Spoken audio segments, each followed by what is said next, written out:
Mesdames et messieurs, vous venez de suivre l'échange entre les deux chefs d'État ici du lancement des programmes des systèmes de passation des marchés. Très chers téléspectateurs, bonjour. Bienvenue dans ce nouveau numéro d'actualité dans Propotique sur Top 243 News. Nous allons démarrer ce nouveau numéro d'actualité autour de la question basée uniquement sur le respect des lois du pays. Dans un État, c'est le respect des lois qui prime. Ce respect des lois ne demande pas une intercession, ne demande pas 7 jours de prière, mais c'est la prise de conscience personnelle de chacun à travers toute la société d'un pays à un autre. Pour ce faire, très chers téléspectateurs, par exemple, nous allons faire un tour à l'Assemblée nationale. Dans le contexte du respect des lois, il ne suffit pas de proposer des projets de loi et que si cette proposition répond aux besoins utiles de la société et qu'on adopte et que les organes délibérants puissent s'établir sur la question et qu'une fois le projet de loi est adopté, promulgué et que ça reste dans le tiroir. Dans un état de droit, mise en application s'apprend à toutes les catégories de personnes. Par exemple, aujourd'hui, l'applicabilité de chaque loi sur l'individu ou une personnalité fait encore l'actualité à travers la République démocratique du Congo. Aujourd'hui, c'est la question que nous allons nous interroger. La loi numéro 15-025 du 31 décembre 2015 relative au baux à loyer non professionnel. C'est-à-dire quoi? Vous habitez Kinshasa, vous habitez Lubumbashi, vous habitez Kolwezi, vous habitez à Kisangani dans la Tchopo, vous habitez n'importe quelle ville. Vous le savez très bien, très chers téléspectateurs, que l'exigence de payer une garantie est allée au-delà de ce que la loi nous prévoit. Alors, les députés nationaux, Eyanga, Venance, Mboyo a réfléchi autour de la question. C'est d'ailleurs le sujet de notre décryptage de l'actualité dont personne peut s'échapper de la rigueur de la loi. Aujourd'hui, à Kinshasa, capitale de la République démocratique du Congo, très chers téléspectateurs, personne ne pourra s'en passer des exigences par les détenteurs des différentes parcelles dans la ville de Kinshasa ainsi qu'ailleurs. C'est quoi cette question? Si vous n'avez pas plus de 10 mois de garantie locative, ben vous n'aurez pas un loyer, vous n'aurez pas une maison. Admettons aujourd'hui, dont la majorité sont vie à la moyenne, très chers téléspectateurs, on peut se rendre compte que vous allez prendre une pièce, un studio de 100 $ américains, mais faites un constat dans la ville de Kinshasa à travers toutes les communes de la ville de Kinshasa. Est-ce que vous aurez un loyer où la caution pourra être moins de 4 mois? Point d'interrogation. Or, cette question, l'État s'établit sur la question depuis très longtemps. Aujourd'hui, Venance, Eyanga, Mboyo s'est interrogé. Il a présenté ses projets de loi devant ses collègues députés nationaux. Il était devant le premier vice-président de la Chambre basse du Parlement, professeur Isaac Jean-Claude Chilumbayi. C'est plus de 3 heures du temps que cette proposition de loi a fait l'objet d'un débat par ses collègues des représentations nationales. À embellir ces projets de loi, mais également débattus. Beaucoup de députés ont fait des tours au litran de l'Assemblée nationale de la République démocratique du Congo.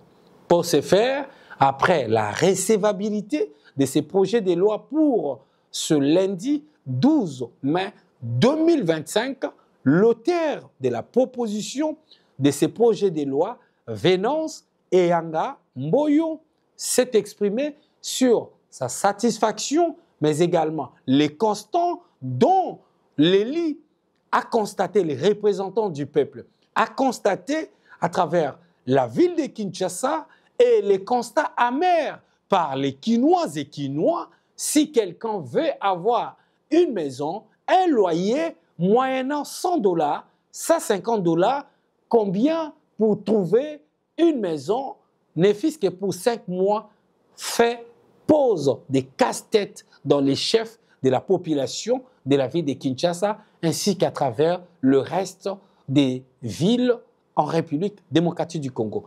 Nous allons suivre les députés nationaux, Venance et Angamboyo. On va juste y revenir pour boucler la boucle avec vous ensemble. Alors, merci beaucoup pour la parole. Je voudrais commencer d'abord par remercier le bureau de l'Assemblée nationale, mes collègues députés. Je suis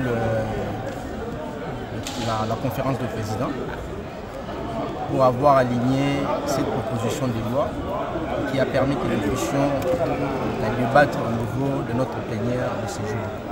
Alors, pour revenir à votre question sur les motivations, vous savez, aujourd'hui, la loi que nous venons de modifier a été adoptée et votée ici en 2015. Et 9 ans après, le problème continue à se poser.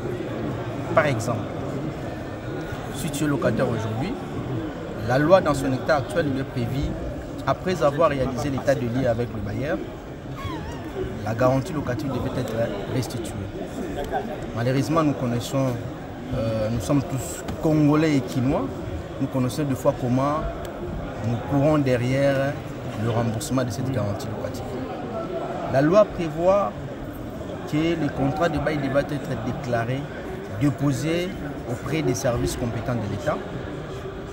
Nous sommes Kinois une fois de plus, nous pouvons se rendre compte combien de bailleurs, combien de locataires déposent ces contrats.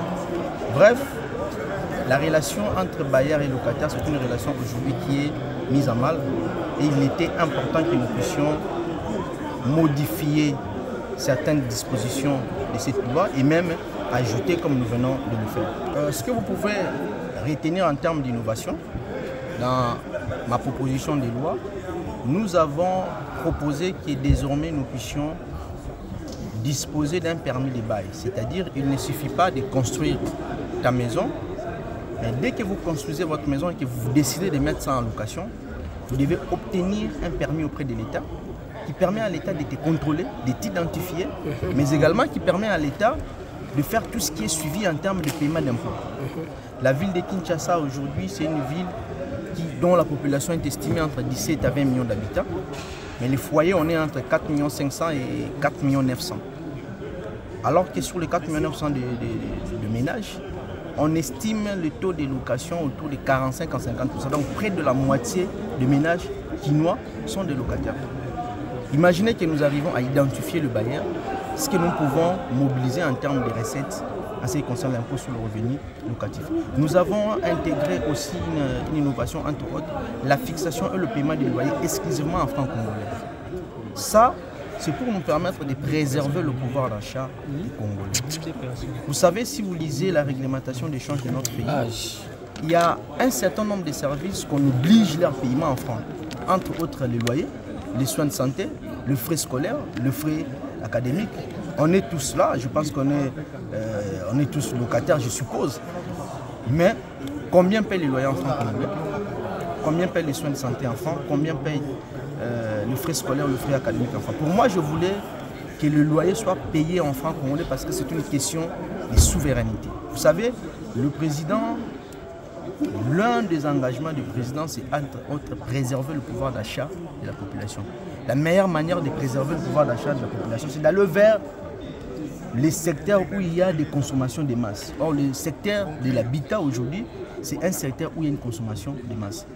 Bref, il y a pratiquement 12 innovations que nous avons intégrées dans l'actuelle proposition. Je n'ai cité que ces 2 innovations-là à titre d'exemple. La mise en application sera effective. Pourquoi je l'ai dit? Parce que si vous lisez les règlements intérieurs de notre Chambre, il y a l'article 44 de ces règlements qui prévoit les commissions qui devraient avoir notre Chambre.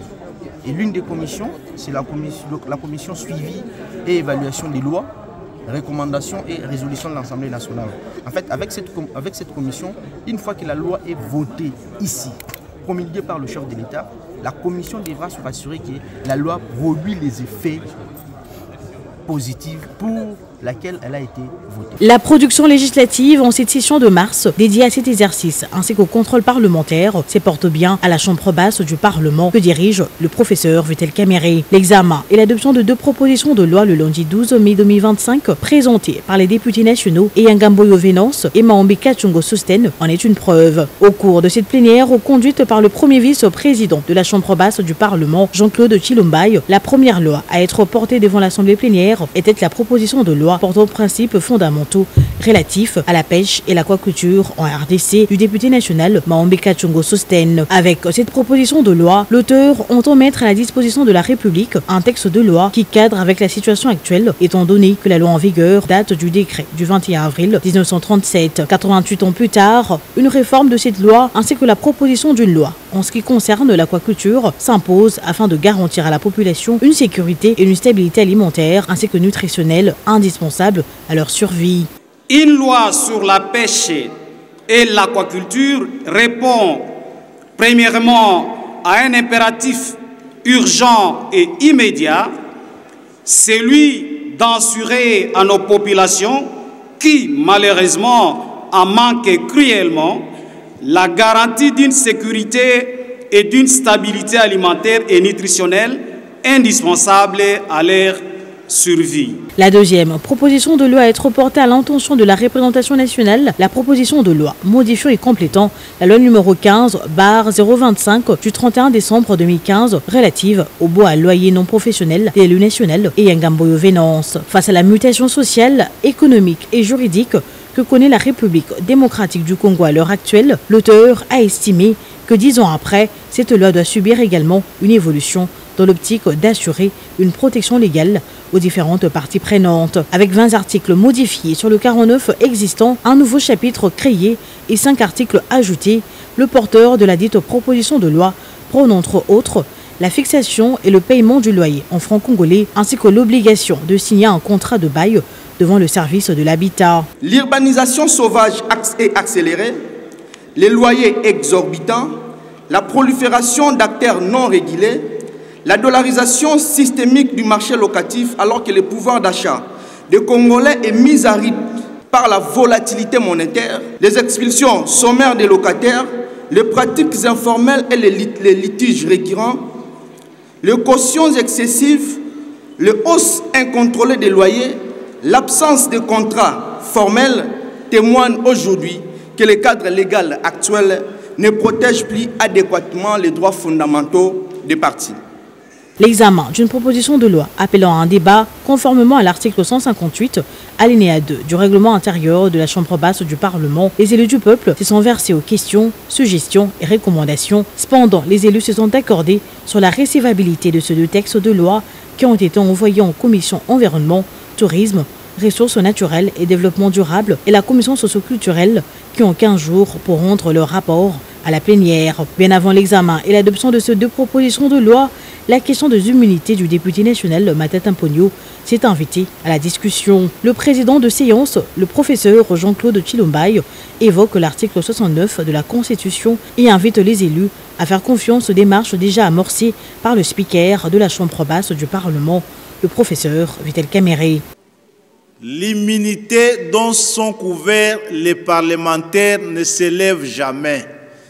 Elle est inscrite à l'alinéa 1er de l'article 107 de notre Constitution. Elle est absolue, elle est inconditionnée, elle est définitive et d'ordre public. Et la dernière fois, moi j'ai entendu l'honorable président ici, il vous a dit, parce que nous lui faisons confiance et que nous l'avons élu pour ça, pour nous représenter, qu'il prenait à bras le corps le problème et qu'il devrait s'entretenir avec le président de la Cour constitutionnelle et que aussi il avait souligné qu'il allait s'adresser au magistrat suprême, le chef de l'État, et qu'il reviendrait vers nous. Je vous prie de bien accepter que la confiance que nous avons placée en notre président pour qu'il suive ce problème soit renouvelée et surtout pour le respect que nous lui devons comme notre représentant, que l'on ne se permette pas d'engager ce débat en son absence, alors qu'il ne nous a pas encore fait le compte-rendu sur les démarches qu'il est censé entreprendre. Plus d'une cinquantaine de motions d'information ont été abordées par les élus lors de cette séance plénière, évoquant la situation générale dans les provinces et particulièrement l'accident survenu le week-end dernier à Kassangolo, ainsi que le 109 morts de la pluie diluvienne qui s'est abattue à Fizi. À un mois de la clôture de la session ordinaire de mars, le rythme de plénière s'intensifie afin de respecter au mieux le calendrier voté par les élus pour ces 3 mois des sessions.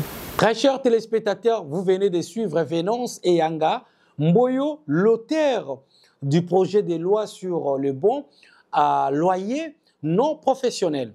Il a donné son point de vue, ce qu'il a renvoyé à la réflexion personnelle, à sa qualité du député national pour mettre en exergue toutes les questions qui gangrènent la couche sociale en République démocratique du Congo. Nul n'est censé à ignorer la loi. Que ce soit qui que vous soyez, où est-ce que vous êtes, finissez cette question de penser que la loi est applicable sur le faible et que par contre, vous avez atteint certains niveaux où vous bottez à pied la politique de la loi, la politique de tolérance zéro. Parce que cette question va également impacter pour réellement l'applicabilité de l'État réellement des droits. Vous le savez, Sphinx de limiter jusqu'à aller à la mort, Étienne Tshisekedi a lutté toute sa vie dans un état de droit vrai. Hélas, il n'a pas pu bénéficier et voir l'applicabilité de l'état des droits en République démocratique du Congo. Si Patrice Emery Lumumba a payé de sa propre vie pour que l'histoire de la RDC soit réécrite d'une manière à une autre, cela doit également nous renvoyer à la réflexion à fond, afin que ce que vous ne voulez pas qu'on le fasse pour vous, vous ne soyez pas aussi obligé de l'infliger à X ou Y. Parce que malgré la demande de 10 mois que les bailleresses et le bailleur demandent aujourd'hui aux locataires, ils sont même incapables à restituer lorsque vous avez besoin d'obtenir cet argent. Le pire encore, très chers téléspectateurs, est que vous vous rendez compte qu'une fois versé la garantie locative des 10 mois tel qu'exigé, parce que le langage qui a été utilisé par les détenteurs des différentes parcelles et des loyers dans la ville de Kinshasa est que l'État ne m'a pas construit une maison. L'État ne m'a pas donné une maison. Alors, si vous voulez avoir les garanties locatives des 3 mois, va chez l'État et que l'État là te donne la maison. Imaginez-vous comment un citoyen qui se prétend être citoyen répond à quelqu'un qui est à la recherche d'un endroit par lequel il pourra dormir en paix. Et cette question est une question qui nécessite une prise de conscience par les autorités, mais également par la population. Parce que ces responsabilités est émanant, cette responsabilité est partagée. Aujourd'hui, à la recherche d'une maison, si vous n'avez pas les moyens, ben on vous dit, va chez l'État. L'État également, comme la science politique nous apprend, gouverner, c'est prévenir, construisez des loyers, des logements sociaux. Aujourd'hui, si l'État a ces logements sociaux, dans chaque commune, on a au moins 25 ou 1500 hectares appartenaient à l'État où il y a des constructions, des immeubles, des loyers, des logements sociaux avec un coût réduit. Je pense que toutes ces personnes qui savent quoi être au-delà et qui ne respectent aucune loi du pays pourraient en faire face et ils reviendront à la raison. Voilà ces constats qu'on a fait à travers la proposition de loi relative à baux au loyer non professionnels proposée par les députés nationaux Venance Eyanga Mboyo pour ce lundi 12 mai 2025.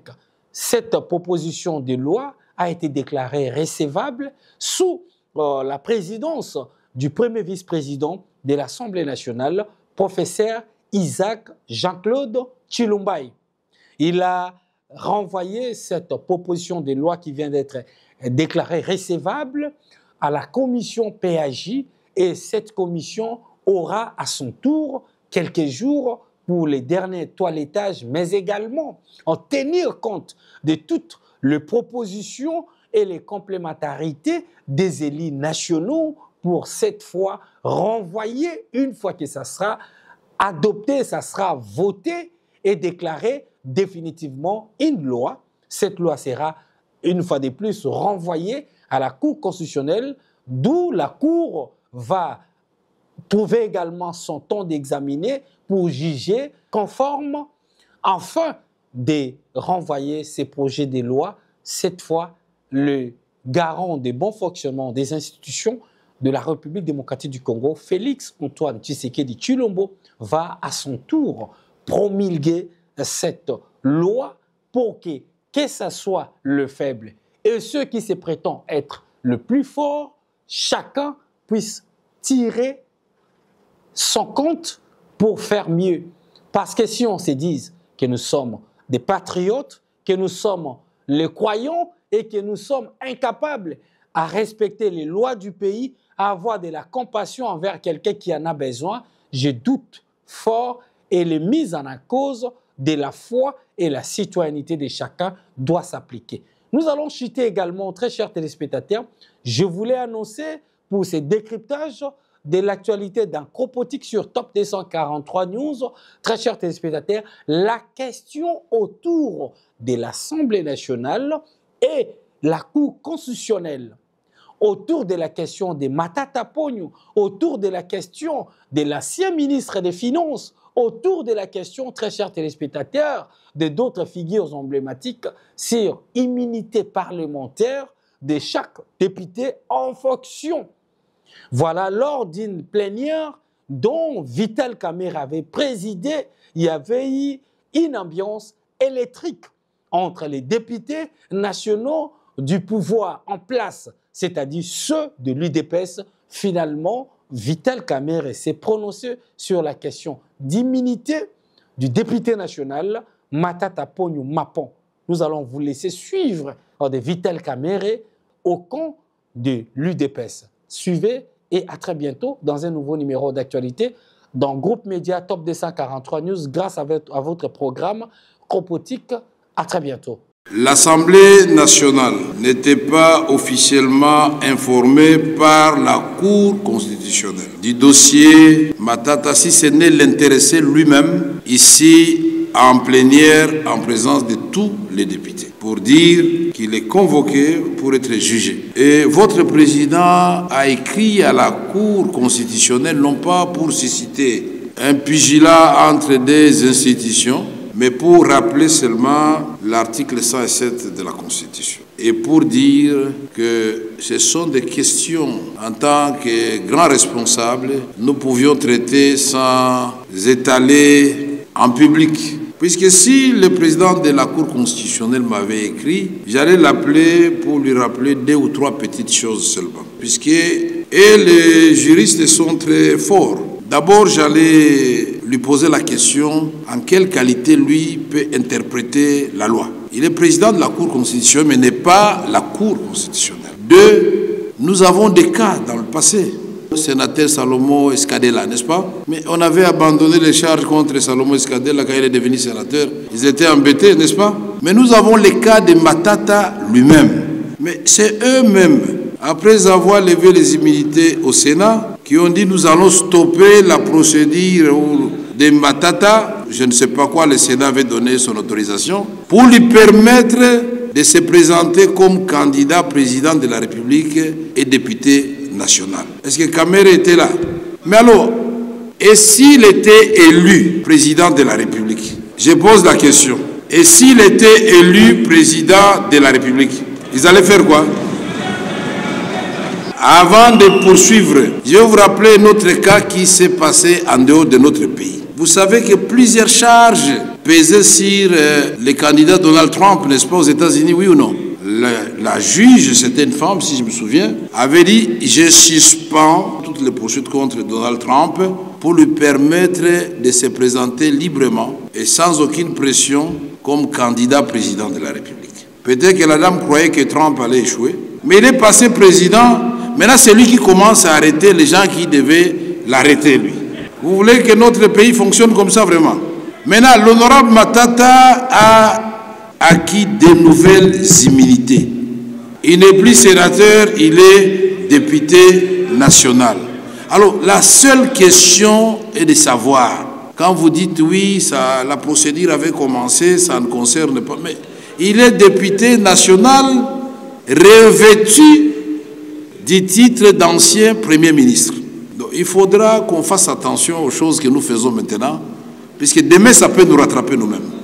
Pour vous informer de l'essentiel de l'actualité en République démocratique du Congo, il vous suffit de vous abonner sur Top 243 News TV. Également nous lire sur www.top243news.com. Au nom de toute la rédaction, nous vous remercions.